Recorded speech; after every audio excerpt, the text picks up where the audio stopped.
శ్రీ త్వరగా కృష్ణ కుమార్ గారి సాహిత్య వ్యాస సంకలనం వ్యాసరత్నాకరం సెకండ్ పార్ట్ మనదేమో 12వ భాగం, అంటే 1, 2 కలిపితే 12వ భాగం. 28/8/24 కాళిదాసు పర్యావరణ సంబంధమైన ఉపమానాలు ఎలా చెప్పారు. కావ్యానికి సౌందర్యాన్ని చేకూర్చేవి అనేకాలు. సౌందర్యం అలంకారం, సౌందర్యమే అలంకారం అని ఆలంకారికుడైన వామనుడు అన్నాడు.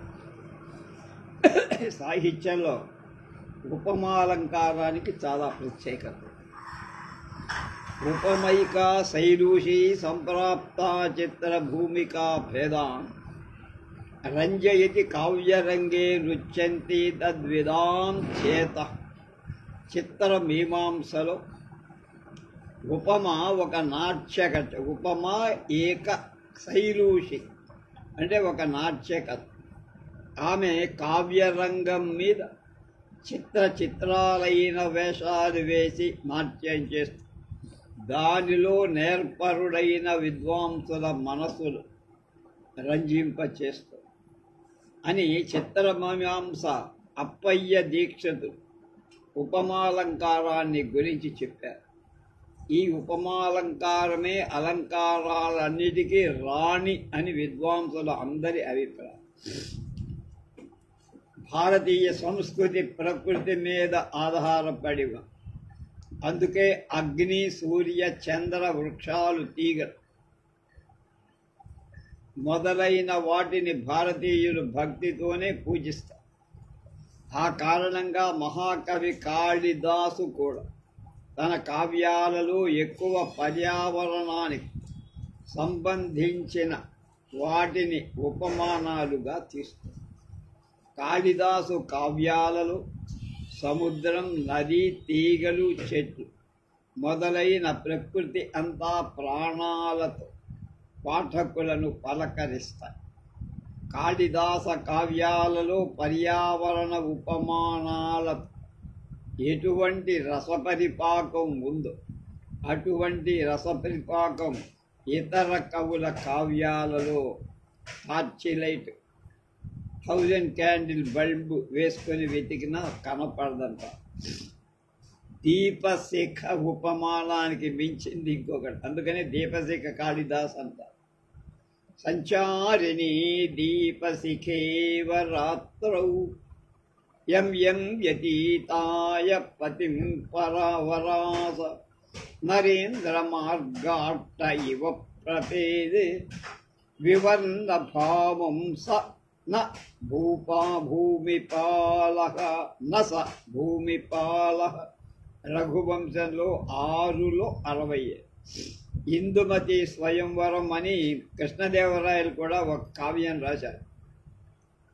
స్వయంవర సందర్భంగా రాజులంట, అంటే అజమహారాజుకు రాజులందరూ కొలువు తీరి ఉన్నారు. ఇందుమతి పూలమాల చేత తీసుకొని దగ్గరకి వచ్చినప్పుడు ప్రతి రాజు ఆమె తననే వరిస్తుంది, తన మెడలోనే మాల వేస్తుందని సంకలు గుద్దుకున్నారు. కనుక వాళ్ళ ముఖాలని వెలిగిపోయి ఆమె ఒక్కొక్కళ్ళని వదిలి ముందుకు పోతుంటే ఎలా ఉందిట ఆ సీన్ చెప్పాడు కాళిదాసు. మార్గమధ్యంలో రాత్రిపూట కాగడాతో ముందుకు వెడుతున్నప్పుడు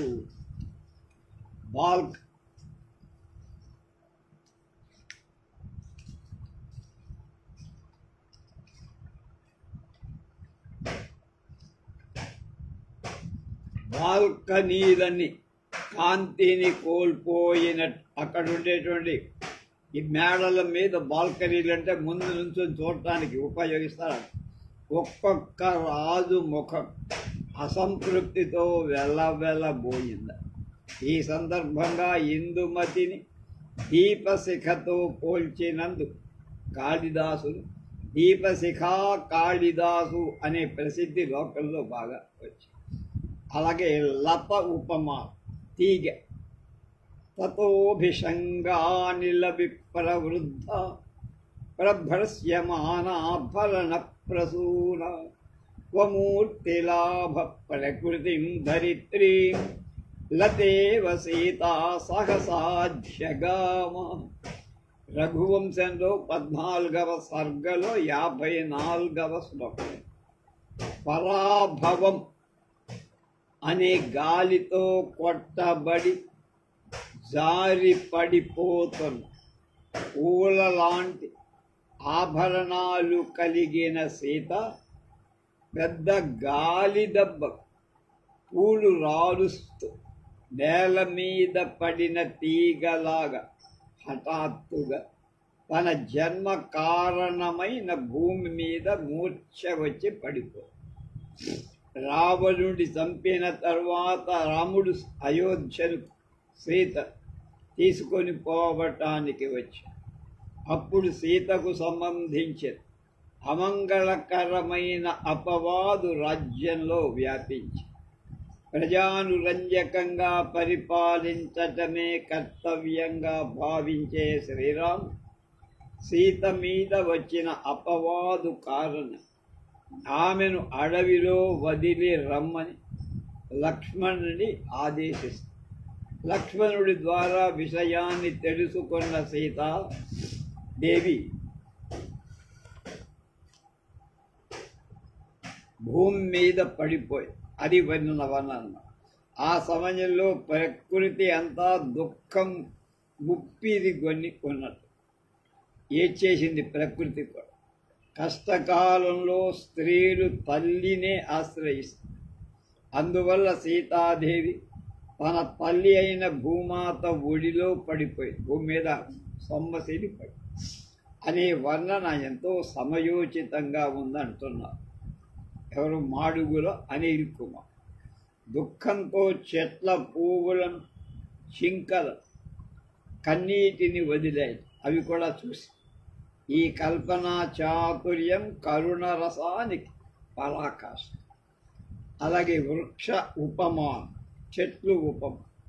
నిధాన గర్భామివ సాగరాంబరాం శమీమివాభ్యంతరలీన పావకాం నదీమివాంతః సలిలాం సరస్వతీం నృపః న సత్వాం మహిషీమమన్యత.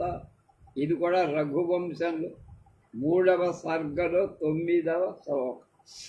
దిలీప మహారాజు గర్భిణి అయిన పట్టపురాణి సుదక్షిణను చూసి నిధి గర్భంలో ఉన్న, నిధి అంటే సముద్రంలో నిధులు ఉంటాయనుకుంటాం కదా, ఆ నిధులు కలిగినటువంటి సముద్రమే వస్త్రమైన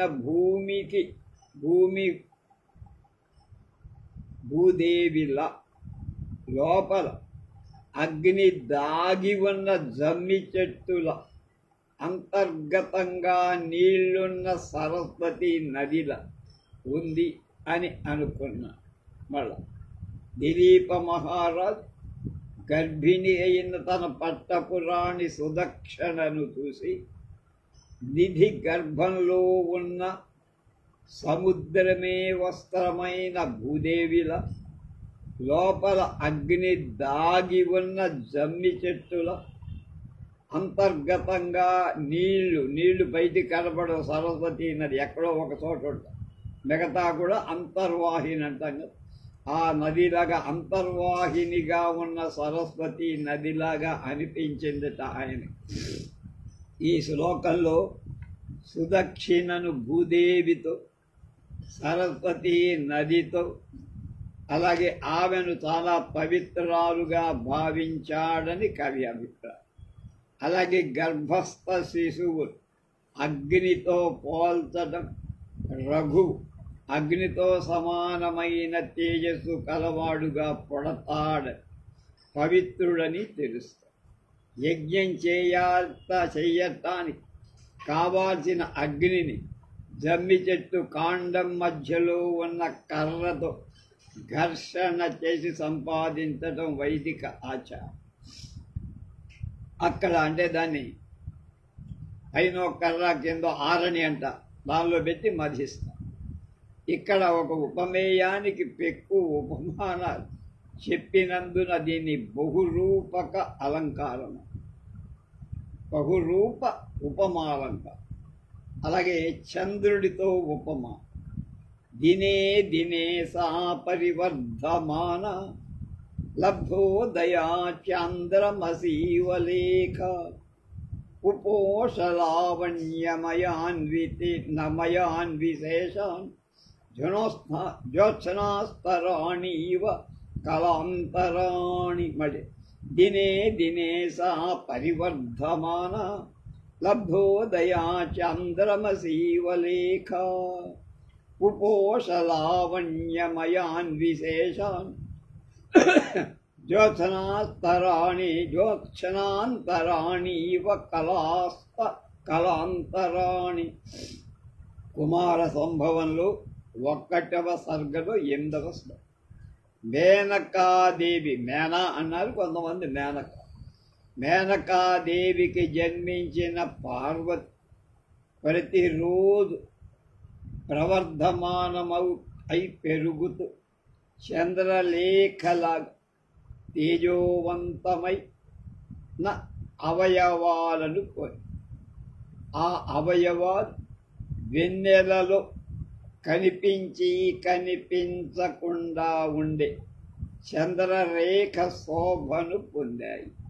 అది వాటి పార్వతి సౌందర్యం దినదినాభివృద్ధి చెందుతూ ప్రవర్ధమాన రేఖగా అంటే శుక్లపక్ష చంద్రులాగా, కృష్ణపక్ష చంద్రుడు క్షీణిస్తారు. శుక్లపక్ష చంద్రుడు పాడ్యం నుంచి క్రమంగా పౌర్ణం దాకా పెరుగు. ఆమె అవయవ సౌందర్యాలు అలా పెరుగుతున్నాయి. బిడ్డలు క్రమక్రమంగా పెరిగి పెద్ద అవటాన్ని చంద్రుడి 16 కళలు 16 కళలతో పోల్చడం చాలా గొప్పవైనటువంటి ఉపమా అంటున్నారు. మేఘ ఉపమానం, మేఘజ ఉపమానం, మేఘం నుండి పుట్టి గణదాసుడు మాళవికను చూసి పత్ర విశేషస్తన్యం గుణాంతరం ప్రవ్రజతి శిల్పమాధాతు జలమివ సముద్ర సూక్తౌ ముక్తా ఫలతాం పయోదస్య. మాళవికాగ్నిమిత్రంలో 1వ సర్గలో 6వ శ్లోకం. వాన చినుకు నేల మీద పడితే ఇంకిపో, అవి ముత్యం చెప్పలో పడితే ముత్యము. కనుక యోగ్యత ఉన్న శిష్యురాలి విద్య నేర్పితే, ఆ విద్యలో ఆమె రాణిస్తే ఆ గొప్పతనం గురువు గారికి బాగా వస్తుంది. కనుక గురువు గారి గొప్పతనం రావాలంటే శిష్యురాలు బాగా నేర్చుకోవాలి. కనుక ఈ మాళవిక నాట్యం నేర్చుకొని మంచి పేరు తెచ్చుకొని ఆ పేరు గురువు గారికి కూడా సంపాదించు. ఆమెకు నాట్యం నేర్పి నేను కూడా గొప్పవాణ్ణవుతా అనుకున్నట్ట. ఎవరు గుణదాసుడనేవాడు, అంటే నాట్యాచార్య. ఈ శ్లోకంలో గురువు బోధించిన విద్య మేఘం నుండి పడిన నీటితో పోల్చి చెప్పారు. ఆ నీటి వెనుకే భూమి మీద పడితే ఇంకిపోతుంది, ఆవిరైపోతుంది. అదే ముత్యపు చిప్పలో పడితే ముత్యమైపోతుంది. అది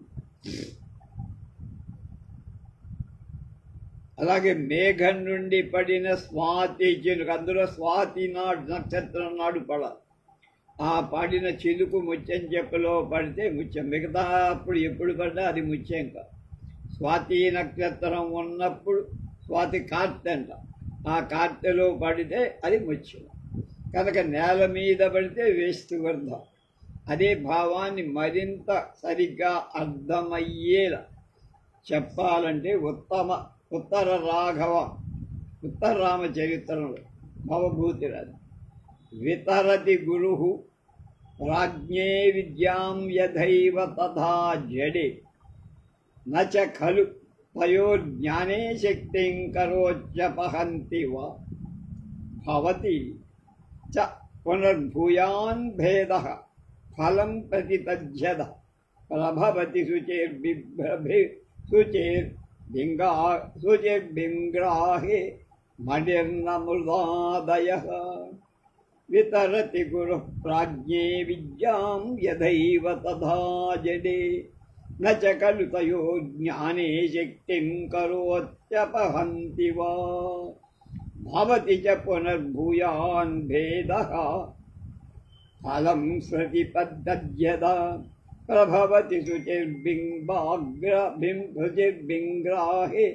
मणिर्न మృదాదయః. ఉత్తర రామచరితం 2లో 4 భవభూతి రాశాడు. గురువు తెలివైన శిష్యుడికి తెలివి తక్కువ శిష్యుడికి కూడా ఒకే విధంగా విద్య చెప్తా. క్లాసులో 40 మంది ఉంటే 40 మందికి ఒకే రకంగా చెప్తా. ఎవరికైతే బుర్ర ఉంటుందో వాడు త్వరగా గ్రహిస్తాడు, బుర్ర లేనివాడు గ్రహిస్తాడు. అలాగని ఒక శిష్యుడికి తెలివితేటలు ఇవ్వటము, మరొక శిష్యుడికి తీసివేయటము చేసేదంతా ఒకే పద్ధతిలో. అది గ్రహించడాన్ని బట్టి ఉంది. కనుక అయినా అతడి విద్యాబోధనలో ఈ 2 రకాల విద్యార్థుల విద్యా స్వీకరణ ఫలితాలు వేరువేరు. చెప్పేది ఒకటే, తీసుకునే వాళ్ళని బట్టి వాడు ఒకటి తెలివిగలవాడవుతాడు, ఒకటి మూఢుడు, అజ్ఞాని అవుతాడు. నిర్మలంగా ఉండే అద్దంలో ప్రతిబింబాన్ని గ్రహించగలిగిన శక్తి మట్టి మొదలైన వస్తువులకుందా? ఉంటుంది కదా. అద్దం ముందు మట్టి పెడితే అది ప్రతిబింబం నన్ను తెలుసుకోగలదా, ఇది నా బొమ్మ అని తెలుసు. అలాగే ఈ శ్లోకంలో విజ్ఞానవంతుడే తెలుసుకోగలడు అని చెప్పాడు భవభూతి. ఇది భవభూతి శ్లోకం కాళిదాసు. తర్వాత పర్వతంతో ఉపమాన పోలిక ఎలా చెప్పారు? ఎవరు? కాళిదాసు. పరిజన వనితా కరార్పితాభిః పరివృతయేష విభాతి దీపికాభిః గిరిరివ గతిమాన పక్షసాద ధనుతట పుష్పిత కర్ణికారయష్టి. ఇది విక్రమ ఉర్వశేయంలో 3వ సర్గలో 3వ శుభం. విక్రమార్క మహారాజు ఇటువైపుకు వస్తున్నాడు. ఆయన చుట్టూ పరిచారికలు దీపాలు పట్టుకొని వస్తున్నారు. అప్పటిలాగా మనకు స్ట్రీట్ లైట్స్ లేవు. ఇప్పుడు ఆయన 2 వైపుల పూలు పూసిన కొండగోగు కాడలున్న పర్వతంలాగా ఉన్నాయి. కర్ణికారం అంటారు కొండగోగు. ఆ కొండగోగు పర్వతంలాగా కాడలు, కొండగోగు పూలు పూసిన కొండగోగు కాడలు ఉన్న పర్వతంలాగా ఆయన కనిపిస్తుంది. ఈ శ్లోకంలో పర్వతం ఉపమాన పోలిక విక్రమార్క మహారాజుని పోలుస్తుంది. పూర్వం పర్వతాలకు రెక్కలుండేవి. అందువల్ల పర్వతాలు ఒక చోట నుండి ఇంకొక చోటకి ఎగిరిపోయి వాటి వల్ల లోకానికి ఇబ్బంది కలుగుతుందని ఇంద్రుడు వజ్రాయుధం పెట్టి వాటి రెక్కలు ఖండించాడు. ఒక్క మైనాకుడు మాత్రమే తప్పించుకొని శివుడి అనుగ్రహమో ఎవరో అనుగ్రహం వల్ల వెళ్ళి ఈ సముద్రంలో పడిపోయాడు. అక్కడ కావలి ఉన్నాడు. ఆయన్నే హనుమంతుడు లంకకి వెళ్ళేటప్పుడు ఆగవయ్యా, కాసేపు నా మీద విశ్రాంతి తీసుకొని లంకకి వెళ్ళంటే ఇక్కడేం ఆగటానికి టైం లేదు నాయన, నేను వెళ్ళాలి, అక్కడ చాలా అర్జెంటు పని మీద పెడుతున్నాను, వచ్చేటప్పుడు ఇంకా నేను స్పృశిస్తాను, కనుక ఇది దైవ కార్యం, మా రాముడి కార్యం, నేను ఆగనని వెళ్ళిపోయిన సంగతి మనకందరికీ తెలుసు. కనుక విక్రమార్కుడు నడిచి వెళుతుంటే కదులుతున్న పర్వతంలాగా ఉన్నాడు. అంటే రెక్కలు తెగక ముందు పర్వతాలు ఎలా ఉన్నాయి అలా ఉన్నాడని మహాకవి కాళిదాసు విక్రమార్కుని పర్వతంతో పోల్చడం చాలా సముచితం. మామూలు కాదు. ఎలా ఉన్నవి? కొండగోగు పూలు వెరగ కాసిన కాడలు కల పర్వతంలో. అలాగే ఇంకొకటి, ఇది మేఘ సందేశం. ప్రత్యశ్యామా దినకరహయస్పర్ధినో యత్ర వాహా శైలోదగ్రా స్వామివ కర్ణీవృష్టిమంత ప్రభేదాత్ యోధాగ్రణ్యః ప్రతిదశ ముఖం సంయుగే తవ స్థివాంసః ప్రత్యాధిష్ఠా భరణరుచయ చంద్రహాస ప్రణవర్ణాంకైః. మళ్ళా పత్రశ్యామా దినకరహయస్పర్ధినో యత్ర వాహా శైలోదగ్రా స్వమివ కరిణో వృష్టిమంతః ప్రభేదాత్ యోధాగ్రణ్యః ప్రతిదశముఖం సంయుగేతస్తివాంసః ప్రత్యాధిష్ఠా భరణరుచయశ్చంద్రహాస వర్ణాంకైః. మేఘ సందేశంలో 1వ సర్గలో 35వ శ్లోకం. మేఘుడికి ఒక దీనుడు సందేశం భార్యకి పంపిస్తున్నాడు. ఓ మేఘుడా, ఉజ్జయిని నగరంలో ఉన్నటువంటి మధ్యప్రదేశ్లో ఉంది ఉజ్జయిని. గుర్రాలు, ఏనుగులు మొదలైనవన్నీ చాలా శ్రేష్టమైన గొప్పవి రావి. గుర్రాలు, అక్కడ ఉన్న గుర్రాలు వాటి వేగంతో సూర్యుడి గుర్రాలతో పోటీ పడగలరు, అంత వేగంగా పరిగెత్తి. అలాగే రంగులో కూడా సూర్యుడి గుర్రాల పోలికతో ఆకుపచ్చగా ఉంటాయి. ఏనుగులైతే నువ్వు నీటిని కురిపించినట్లుగా మదాన్ని కురిపిస్తూ పెద్ద పెద్ద పర్వతాలాగా ఉంటాయి. ఇక సైనికులైతే శ్రీరాముడికే ఎదురు నిలిచి పోరాడిన రావణాసురుడితో యుద్ధంలో పోరాడి రావణుడి ఖడ్గమైన చంద్రహాసం దెబ్బల గాయాల గుర్తులు కలిగిన వీరు, అంత గొప్ప వీరుడున్నారు. ఆ గుర్తులే ఆ సైనికులకు ఆభరణాలు. వాళ్ళకి విడిగా ఆభరణాలు పెట్టుకోక, వీళ్ళంతా రావణాసురుడి దెబ్బలు తిన్న సైనికులు. ఇక్కడ ఉజ్జయిని నగరంలోని ఏనుగులు ఉన్నతమైన పర్వతాలతో పోల్చి ఉపమాలంకారం హృదయ ఆహ్లాదకరం చేశాడు కాళిదాస మహాకవి. అగ్నియుపమానం అన్న కృతాగ్నికల్పై సవితుర్గభస్తిభిః కలాపినః క్లాంత శరీరచేతనః నభోగినాం ఘ్నంతి సమీపవర్తినం కలాపచక్రేషు నివేశితాననం. ఋతు సంహారం అనే కావ్యంలో 1వ సర్గలో 16వ శ్లోకం. హోమంలో ఉండే అగ్నితో పోల్చిన సూర్యుడి కిరణాలతో వాడిపోయిన శరీరం మనస్సు ఉన్న నెమలి దగ్గరనే ఉండి విప్పిన తన పురిలో తలదూర్చి సేద తీరుస్తున్న పాములను అది చంపటాయి. ఎదురుగా ఆ పాము కనబడుతుంది, కానీ ఆ పామును చంపట్ల. ఏమిటది? మయూరం అంటే నెమలి. పాము కనబడితే మింగవదల బాధ. అలాంటిది బడలికగా ఉండటం మూలం తన రెక్కలలో ముక్కు పెట్టి అందు గొక్కుంటుంది. హోమాగ్నితో, ఎందుకని? ఎండ బాగా దంచుకోవటం, ఆ ఎండని భరించాలి.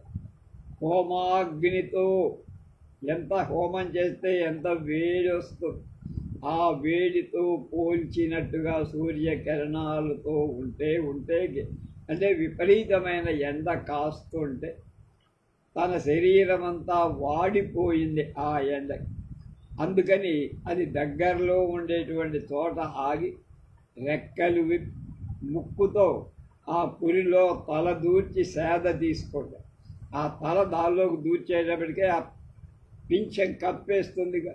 ఆ పింఛం కప్పేయటం మూలంగా దానికి చల్లదనం వచ్చింది, అది ఆనందపడింది అని అద్భుతమని ఎవరికి వచ్చి ఉండదు ఇలాంటి ఆలోచన. ఇక్కడ హోమాగ్ని అనేది ఉపమా. మండే కిరణాలతో ఉన్న సూర్యుడు ఉపమే. సూర్యుడిని అగ్నితో పోల్చు. గ్రీష్మ ఋతువులో బద్ధ వైరాలైన నెమలి, పాము స్వజాతి వైరాన్ని కూడా మర్చిపోయాయి. ఎందుకని?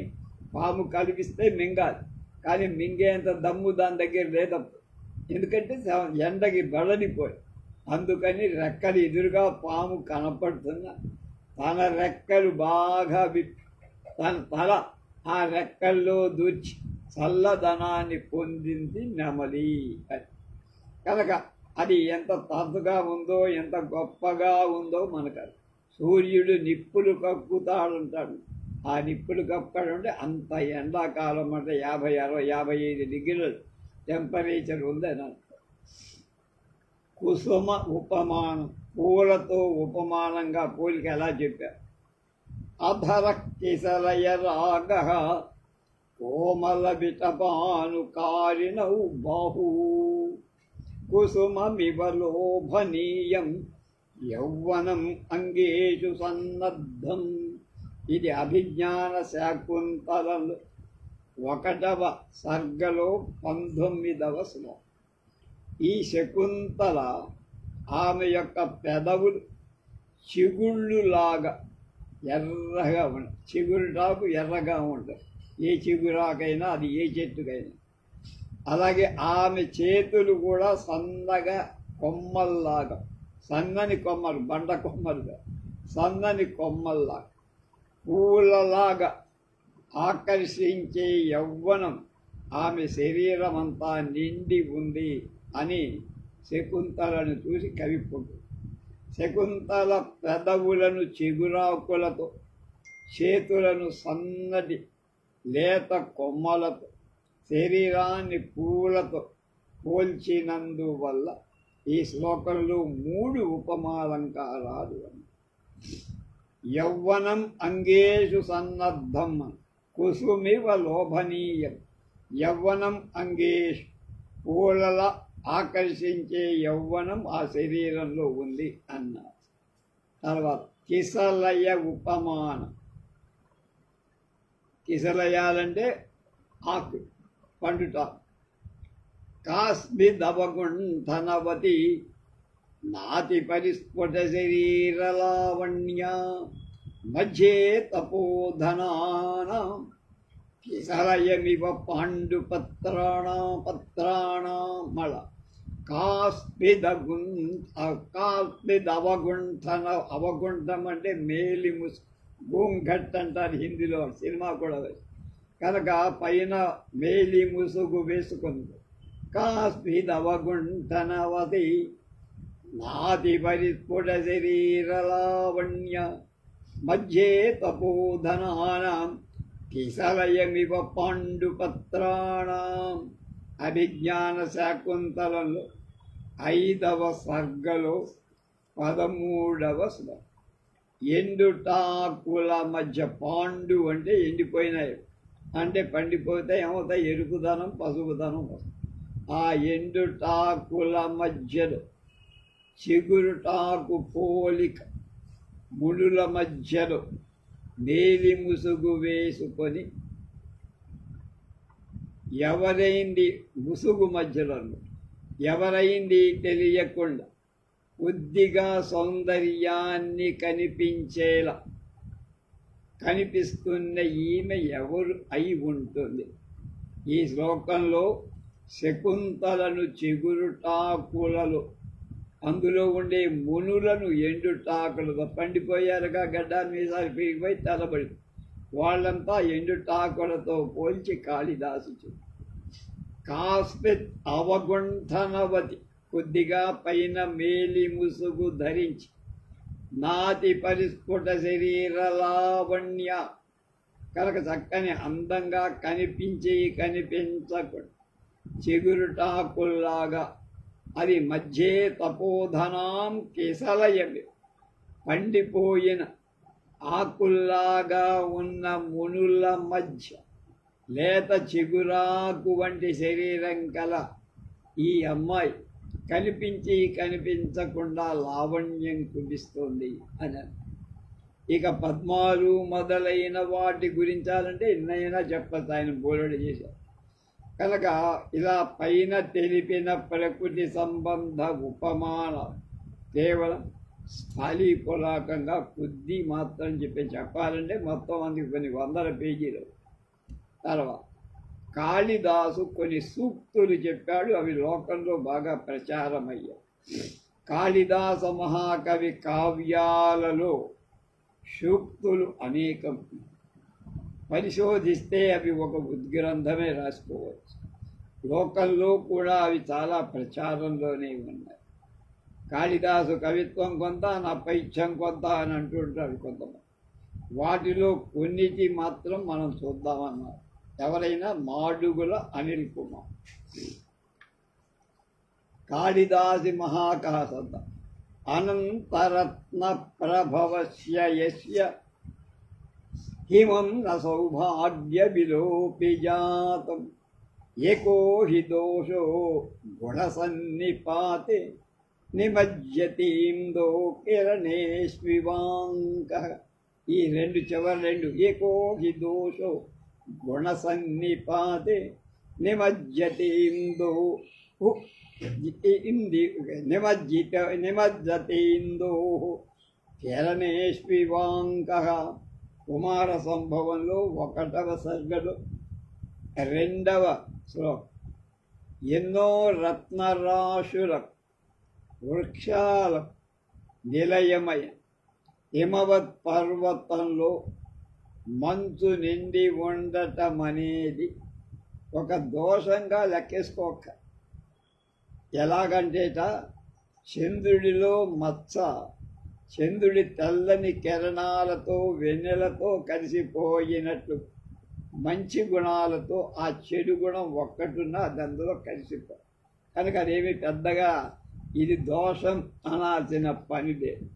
కనుక ఏకో హి దోషో గుణ సన్నిపాతి నిమజ్జతీందో కిరణేష్వివాంక అని లోకంలో ఒక సామెతలాగా వచ్చింది. ఎవరైనా మూర్ఖుడు కావ్యంలోని ఏదైనా తప్పు వేలెత్తి చూపించచ్చు, తప్పే లేదు దానికి. అటువంటి దోషం ఎక్కడైనా ఉంటే అనంతమైన మంచి గుణాలు కలిగిన ఆ కావ్యంలో అదొక దోషంగా లెక్కేసుకోవక్కల లైట్ తీసుకోమంటమే అలా ఉంది. రెండోది ప్రత్యద్ధిభూతామపి తాం సమాధే శుశ్రూషమాణాం గిరిశోధమేని వికారహేతౌ సతి విక్రియంతే యశాం నచేతాంసి స ఏవ ధీరాః. మళ్ళా ప్రత్యద్ధిభూతామపి తాం సమాధే శుశ్రూషమాణాం గిరిశోధమేని వికారహేతౌ సతి విక్రియంతే యశాం నచేతాంసి స ఏవ ధీరాః. కుమార సంభవంలో 1వ సర్గలో 59వ శ్లోకం. మనసు చెలించటానికి అవకాశం ఉన్నా చెలించకుండా స్థిరంగా ఉన్న మనసు ఎవడైతే కలిగి ఉంటాడు వాడు ధీరుడు కింద లెక్క. అంటే ఎటువంటి పరిస్థితులు ఎదురైనా చెలించకుండా ఎలాంటి ప్రభావానికి లోను కాకుండా ఉండేవాడే ధైర్యవంతుడు అంటే వాడు. అలాగే 3వది అపిక్రియార్థం సులభం సమిత్కుశం జలాన్యపి స్నాన విధిక్షమాణితే అపి స్వకక్ష్యా తపసి ప్రవర్తసే శరీరమజ్యం ఖలు ధర్మ సాధనం. ఇది శరీరమజ్యం ఖలు ధర్మ సాధనం అనేది లోకంలో బాగా విపరీతంగా అందరూ చెప్పే మాట. ఇది కుమార సంభవంలో 5వ సర్గలో 33. శివుని భర్తగా పొందటానికి పార్వతి హిమాలయాల్లో ఘోర తపస్సు చేస్తారు. ఆ తపస్సు తీవ్రతకు శివుడు స్పందించాడు. బ్రహ్మచారి వేషం వేసుకొచ్చాడు. ఆమె దగ్గరికి వచ్చి పార్వతి ఆ కపట బ్రహ్మచారి ఎంతో వినయంగా సత్కరించి ఆతిథ్యంతో సేవ చేస్తాడు. తర్వాత శివుడు పార్వతిని కుశల ప్రశ్నలు వేస్తూ ఇలా అడిగాడు. నరత్నమన్విష్యతి మృగ్యతే హి తత్ కుమార సంభవం. 5 విలువైన వజ్రం తనను ఎవరైనా తీసుకోవాలని వెతకదు. రత్నాన్ని కోరుకునే వాళ్ళే వెతుకుతారు. శరీరమాజ్యం ఖలు ధర్మ సాధన, అంటే శరీరం అనేది ధర్మ సాధనం కోసమే ఉపయోగించాలి అనేది.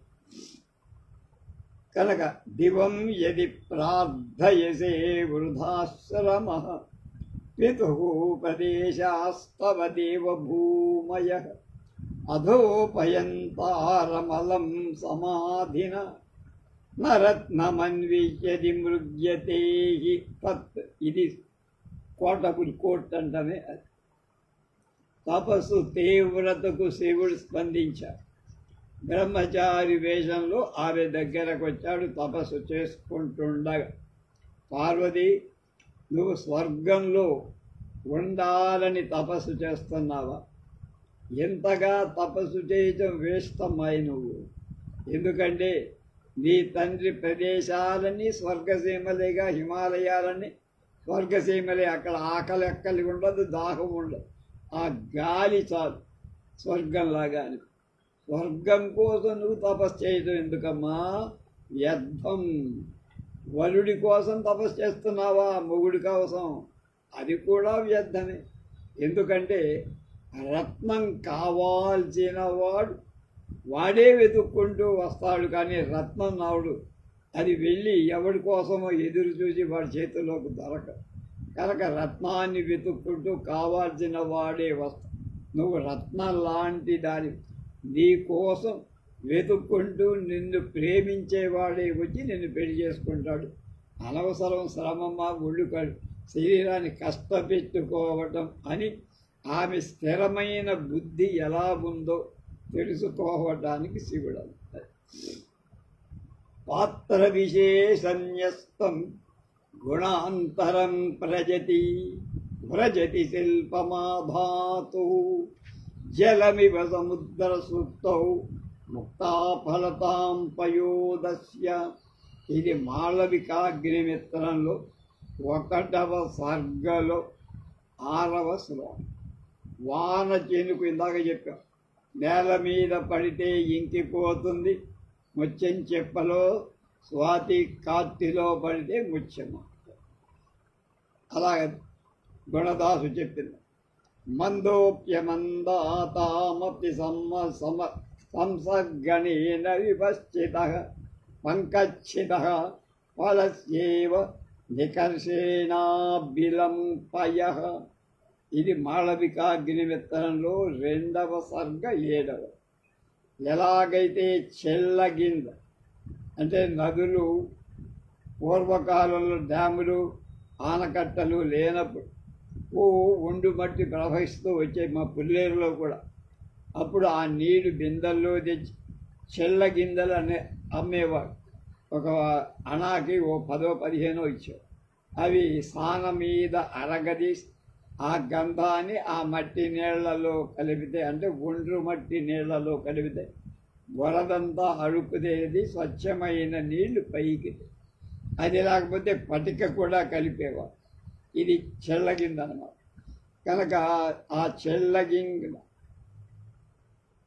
బురద నీటి నుండి బురదను అడుక్కి చేర్చే విధంగా ఆ మంచినీటిని ఎలా ఇస్తుందో, అడుక్కి బురదంతా అడుక్కి చేర్చి మంచినీటిని పైకి ఉండేట్టుగా చేస్తుందో, అలాగే మూర్ఖుడు పండితుడి సహవాసంతో తన అజ్ఞానాన్ని దూరం చేసుకో. కనుక మూఢుడు ఎవడైనా ఉంటే ఒక మంచి పండితుడితో స్నేహం చేస్తే వాడికి ఉండేటువంటి దురవాపన్నీ కూడా పోతాయి. అజ్ఞానం నశించి విజ్ఞానవంతుడు. యదేవోపనతం దుఃఖాత్ సుఖం తద్రసవత్తరం నిర్వాణాజతరుచ్ఛాయ తప్యస్తి తత్పశ్యతి విశేషతః. ఇది విక్రమోర్వశీయంలో 3వ సర్గ 21వ శ్లోకం. దుఃఖం తరువాత కలిగేటువంటి సుఖం ఎంతో ఆనందాన్ని ఇస్తుంది. ఎండలో మాడిన వాడికే చెట్టు నీడ విలువ తెలుస్తుందని చెప్పడానికి, లోకంలో ఎవరైనా ఓదార్చడానికి ఇది ఉపయోగపడుతుంది. దుఃఖం తర్వాత సుఖం వస్తుందిరా, ఏడుస్తూ కూర్చోవద్దు అని వాడిని కొంచెం ఓదార్చాలి. పురూరవుడి దగ్గర ఆలస్యంగా వచ్చిన ఊర్వశి అందుకు సంజాయిషి చెప్తాడు. అప్పుడు పురూరవుడు ఊర్వశిని అనునయిస్తూ ఈ మాట అంటాడు. సందర్భానుసారంగా ఇటువంటి సుందరమైన లోకోక్తులు పుట్టించడం మహాకవి కాళిదాసు ఇచ్చారు. అలాగే 8వ పరస్పర విరోధిన్యోరేక సంశయ దుర్లభం సంగమం శ్రీ సరస్వత్యోర్భూయా ఉద్భూతయే సతాం. ఇది విక్రమ ఉర్వశీయంలో 5వ సర్గలో 24. ఒకరితో ఒకళ్ళు విరోధిస్తారు, ఏదో కారణం ఉండో లేక. లక్ష్మీ సరస్వతులకు మధ్య అలా లక్ష్మి ఉన్న చోట సరస్వతి ఉండదు, సరస్వతి అంటే బాగా చదువుకున్న వాడి దగ్గర డబ్బు ఉండకపోదు, బాగా డబ్బున్న వాడి దగ్గర అక్షరం ముక్క లేకపోతే అలా కనుక వాళ్ళిద్దరూ ఒక చోట ఉంటారు. కాబట్టి ఒకరి దగ్గరే కలిసి ఉండటం లోకల్లో చాలా, అంటే డబ్బు ఉండి దాంతోపాటు చదువు కూడా ఉన్నవాడు చాలా వేళ్ల మీద లెక్కించతాడు. విద్యా ధనం ఒక్కళ్ళ దగ్గరే కలిగి ఉండటం, కలిసి ఉండటం చాలా దుర్లభం. అది ఎప్పుడో పూర్వం. ఇప్పుడు అన్నీ ఉన్నాయి, డబ్బు వస్తుంది, చదువు వస్తుంది. ఇంజనీరింగ్ పాస్ అయిన వాడంతా డబ్బులు సంపాదిస్తున్నారు, అప్పటికి సరిపోతుంది. కనుక త్యాగం చేసిన గొప్ప వాళ్ళ దగ్గర ఇవి రెండూ కలిసి ఉంటే త్యాగం ఎవడిలో ఉంటుంది వాడికో అది లోకక్షేమం వల్ల, వాడి వల్ల లోకక్షేమం. విద్యావంతులు ప్రజాసేవ కోసం డబ్బు కావాలంటే చదువు లేకుండా ధనవంతులైన వాళ్ళ దగ్గర చెయ్యి చాచాల్సి పని ఉండకూడదు. విద్యావంతుల దగ్గరే ధనం కూడా ఉంటే ప్రజలకు ప్రయోపయోగం. అది చెప్పడానికి ఆ శ్లోకం. సమప్రధానేషు తపోధనేషు గూఢం హి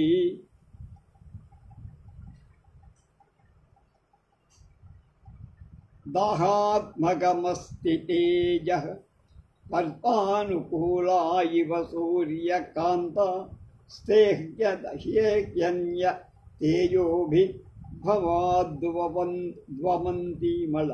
శ్రమప్రధానేషు తపోధనేషు గూఢం హి దాహాత్మకమస్తి తేజః పర్తానుకూలా ఇవ సూర్యకాంత స్థేహ్యన్య తేజో అభిభవాత్ ధ్వమంతి.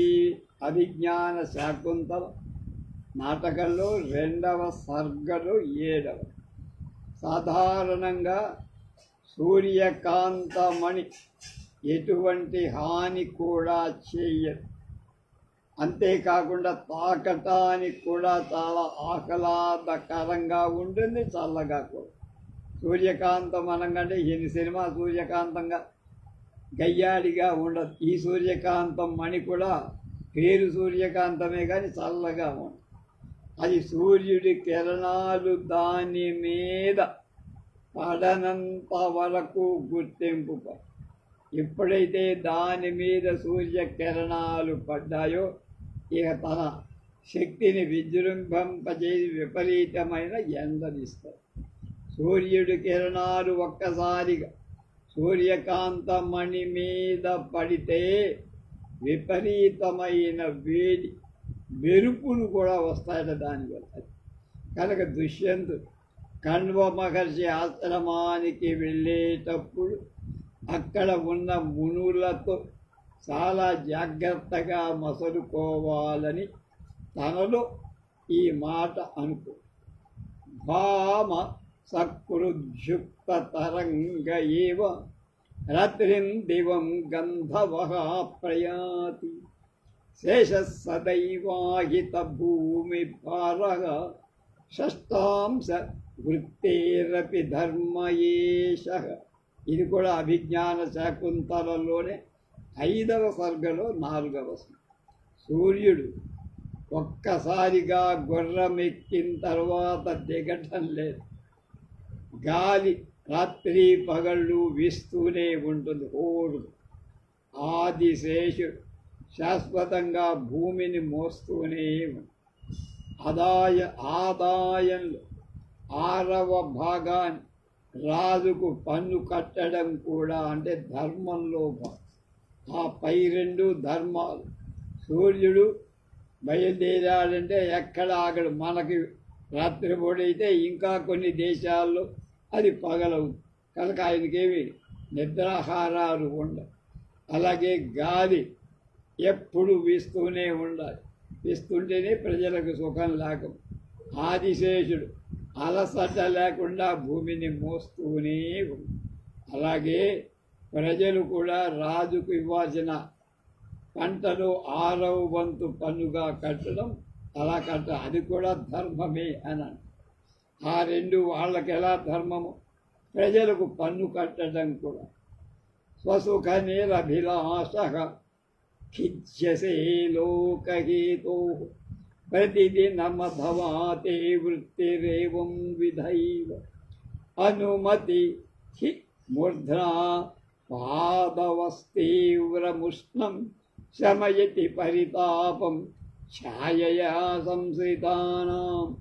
ఇది కూడా అభిజ్ఞాన శాకుంతలం 5వ సర్గలో తమ సుఖాన్ని సృష్టిలో తమ సుఖాన్ని దృష్టిలో ఉంచుకోకుండా లోకహితానికి మహాపురుషులంతా పాటుపడతారు. వాళ్ళు కష్టపడ్డా ఇతరులకు సుఖం కలగాలని భావిస్తారు. వాళ్ళకది సహజ గుణం. చెట్టు తన తల మీద తీవ్రమైన ఎండవేడిని భరిస్తూనే ఉంటుంది.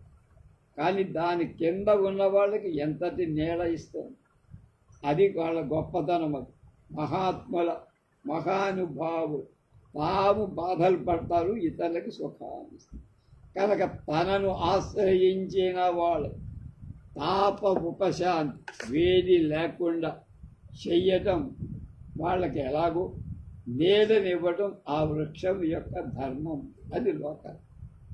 భవంతి సంనమ్రాస్తరవః ఫలోద్గమై నవాంబుభిర్దూర విలంబినో ధనాః అనుద్ధతాః సత్పురుషాః సమృద్ధిభిః స్వభావయేవైష పరోపకారిణం. ఇది ఇక్కడ సామెత ఏమిటి? స్వభావయేవైష పరోపకారిణం. ఇందాకంటారు శమయతి హరితాపం ఛాయయా సంశ్రితానం. ఇందాక షష్టాంశ వృత్తేరపి ధర్మయేష. ఇప్పుడు చెప్పేది అభిజ్ఞాన శాకుంతలలో 5వ సర్గలో 12. 5వ అంకం అంటారు నాటకం కనుక 12.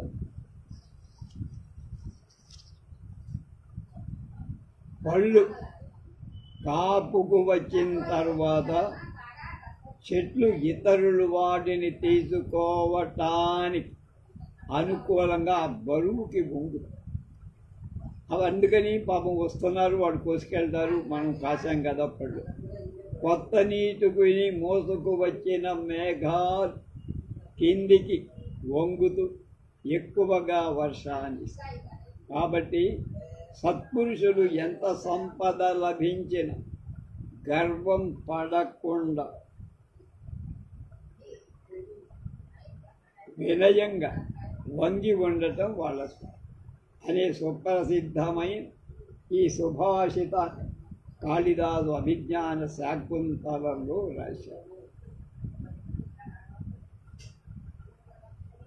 అతత్పరీక్ష కర్తవ్యం విశేషాత్ సంగతం రహః అజ్ఞాత హృదయేష్వేమం వైరో భవతి సౌహృదం. అభిజ్ఞాన శాకుంతలం 5వ అంకంలో 24. ఎదటి వాళ్ళ మనసులో ఏముందో పరీక్షించి ఏ పైనైనా చెయ్య.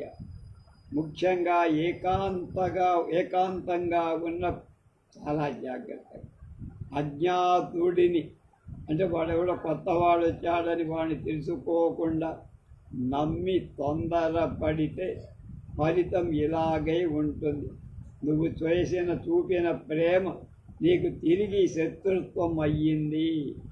శాంగ్యరవుడు శకుంతలను అప్పుడు అలా తొందరపడి తప్పు చేసావు, మనసు పారేసుకున్నావు వాడిని చూడంగా. అదే నిన్ను ఇప్పుడు పీడిస్తోందమ్మా. కాబట్టి ఎప్పటికైనా తెలుసుకో, ప్రేమ వివాహాలు వెనక ముందు ఎంతో ఆలోచించి చేసుకో. ఎదుటివాడి మనస్సులో ఏముందో తెలుసుకోకుండా నమ్మి తొందరపడితే ఇప్పుడు నీ కడుపు వచ్చిందా, పిల్లాడు పుట్టాడా, వాడు ఇంతకాలం రాలేదుగా నీ దగ్గరికి వస్తానని చెప్పినవాడు, అలా అయిపోతా మోసం. కనుక నువ్వు చూపిన ప్రేమే నీకు శత్రుత్వంగా మారింది. అజ్ఞాత హృదయేష్వేవం వైరో భవతి సౌహృదం. అది స్రజమపి శిరస్యంధః క్షిప్తాన్ ధునోత్య హింసంకయ. ఇది కూడా అభిజ్ఞాన శాకుంతలంలో 7వ అంకంలో 24. గుడ్డివాడు తన తల మీద పడిన పూలదండను కూడా పాము అనుకొని పారేస్తాడు. అది అంటే వాడికి ఏం సుఖం లేదు, వాడికి పూలదండ వేసినా సుఖం. సరజమపి శరస్య అంధః క్షిప్తాం ధునోచ్చహిసం. అది పామని తీసతాడు. తర్వాత సుతను హృదయాత్ ప్రత్యాదేశవ్యలీకమపైతుతే కిమపి మనసః సమ్మోహో మే తదా బలవానభూత్ ప్రబలతమసామేవం ప్రాయః శుభేషు హి వృత్తయః స్రజమపి శిరస్యంధః క్షిప్తాం ధునోచ్చహి శంకయ. ఈ చివరి కోటపురాలు.